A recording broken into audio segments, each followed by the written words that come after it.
Hello friends, hi, नमस्कार, welcome to my YouTube channel let's do and learn. Guys, आप सभी का हमारे यूट्यूब चैनल में बहुत बहुत स्वागत है। और आज मैं बात करने वाली हूँ तर्क यानी कि रीजनिंग के बारे में। तो मीनिंग ऑफ रीजनिंग यानी तर्क का क्या अर्थ होता है, परिभाषा क्या है, तर्क के प्रकार क्या हैं और तर्क के विकास की विधि क्या है। इतनी सारी चीज़ें हम इस टॉपिक में कवर करने वाले हैं। ये जो हमारा टॉपिक है ये TET, super TET, C TET, साथ ही साथ BTC इन सभी एग्ज़ाम्स में पूछा जाता है। तो दोस्तों, उम्मीद करती हूँ आपको आज का ये टॉपिक पसंद आएगा। और आपके जो भी कमेंट हैं, सुझाव हैं, वो हमें ज़रूर बताएं। आपके कोई क्वेश्चंस हैं, कोई वीडियोज़ आपको चाहिए कोई टॉपिक पर, तो वो भी आप कमेंट करके हमें बता सकते हैं। आइए चलते हैं, तो सबसे पहले बात करते हैं तर्क का अर्थ क्या होता है। तो तर्क का अर्थ समझ लेते हैं। तर्क एक अव्यक्त प्रक्रिया है जिसका प्रकटीकरण समस्या समाधान व्यवहार से होता है। सामान्य जीवन में तर्क शक्ति का प्रयोग स्वाभाविक रूप से होता है। हमें किसी भी अतिरिक्त शक्ति का प्रयोग नहीं करना पड़ता, इसलिए इसे उच्च मानसिक क्रिया कहते हैं। आइए जानते हैं परिभाषा क्या है। तो यहाँ पर अर्थ के रूप में क्या है कि तर्क वह प्रक्रिया है जो उपस्थित समस्या के लिए उपयुक्त हल प्रस्तुत करते हैं ताकि समस्या का हल शीघ्र प्राप्त हो सके। तो दोस्तों, ये है हमारा अर्थ। अब हम बात करते हैं परिभाषा क्या है। तो परिभाषा जो इसकी है वो है हमारी, गैरेट ने दिया था परिभाषा। इन्होंने कहा कि मन में किसी उद्देश्य एवं लक्ष्य को रखकर क्रमानुसार चिंतन करना हमारा तर्क है। नेक्स्ट है, वुडवर्थ ने कहा कि तर्क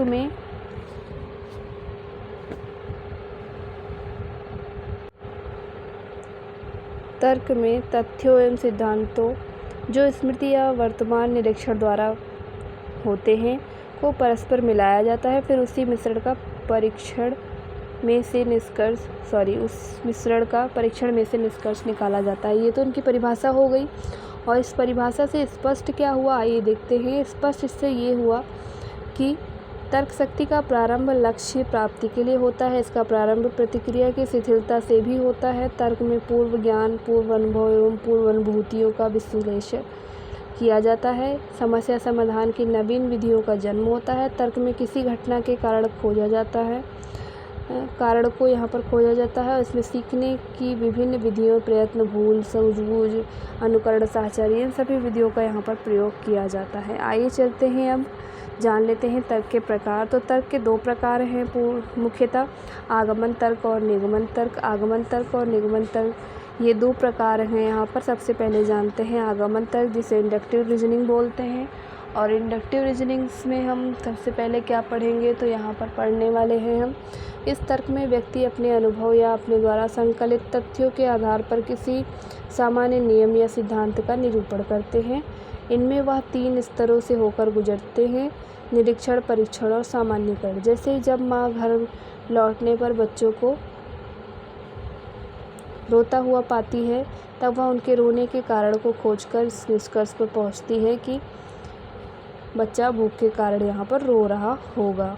इस प्रकार इस विधि से हम विशिष्ट सत्य से सामान्य सत्य की ओर अग्रसर हो जाते हैं। अब बात करते हैं निगमन तर्क की। तो निगमन तर्क में क्या है, जिसे डिडक्टिव रीजनिंग बोलते हैं।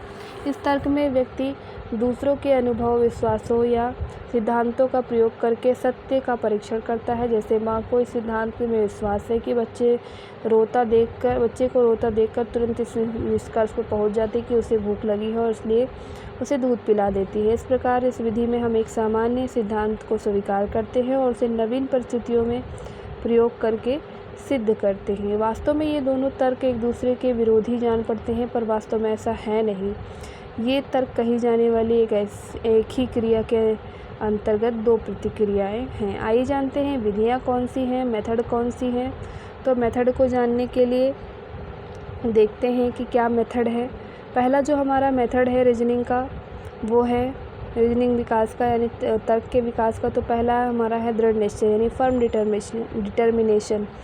शिक्षक को बालक में आत्मविश्वास की भावना की वृद्धि करनी चाहिए, जिससे वे जीवन के लक्ष्य को पूरा करने के लिए वो क्या कर सकें, दृढ़ निश्चय कर सकें। और दृढ़ निश्चय से वो लगन और बुद्धि, उत्साह, क्रियाशीलता, आत्मविश्वास के साथ उस कार्य को करें ताकि तर्क शक्ति उनका आधार बन सके। फिर नेक्स्ट है हमारा स्वाभाविकता का विकास यानी डेवलपमेंट ऑफ नेचुरलिटी। तो बालकों को तर्क की प्रेरणा आपसी बातचीत से मिलती है। परिवार के सदस्यगण जब आपस में विचार विमर्श करते हैं तो बालक भी अपनी राय देते हैं। हमें उनकी राय को नकारना नहीं चाहिए बल्कि स्वाभाविकता की प्रशंसा करनी चाहिए। इस प्रकार से विभिन्न रायों में से एक राय समस्या का समाधान कर देती है, यानी कि एक ऐसी राय होगी जो उन समस्या को सॉल्व कर देगी।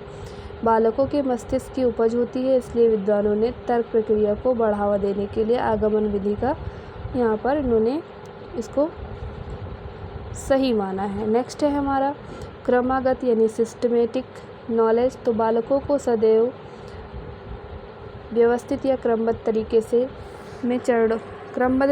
से चरणों में ज्ञान देना चाहिए ताकि वे सभी चरणों को भली भांति समझ सकें। साथ ही उनके समक्ष समस्या प्रस्तुत करनी चाहिए और चरणों का व्यवहारिक प्रयोग करना सीखना चाहिए। इस तरह बच्चे तर्क की ओर प्रेरित होंगे। नेक्स्ट है हमारा सूझ शक्ति का प्रयोग, यूज ऑफ इंसाइट। तो तर्क सूझ शक्ति और पूर्वानुभवों पर निर्भर करती है। हमें सूझ एवं पूर्वानुभवों का सही प्रयोग करना बच्चों को सिखाना चाहिए। जब बच्चे किसी समस्या का समाधान पूर्व ज्ञान के द्वारा नहीं कर पाते हैं तो वे सूझ शक्ति का प्रयोग करेंगे। इस प्रकार स्वयं के मानसिक चिंतन द्वारा समस्या समाधान कर सकते हैं और सूझ का परिणाम है। तो दोस्तों ये था हमारा चिंतन, कल्पना और तर्क का टॉपिक जो यहाँ पर कंप्लीट होता है। और ये हमारी थर्ड वीडियो है। पहली वीडियो में मैंने कल्पना को बताया था, उसके बाद मैंने चिंतन की बात की थी। इस वीडियो में मैंने यहाँ पर तर्क की बात की है।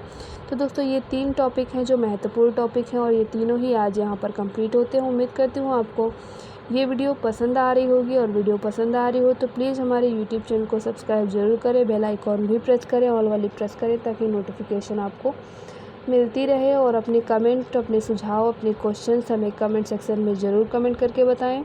साथ ही साथ आप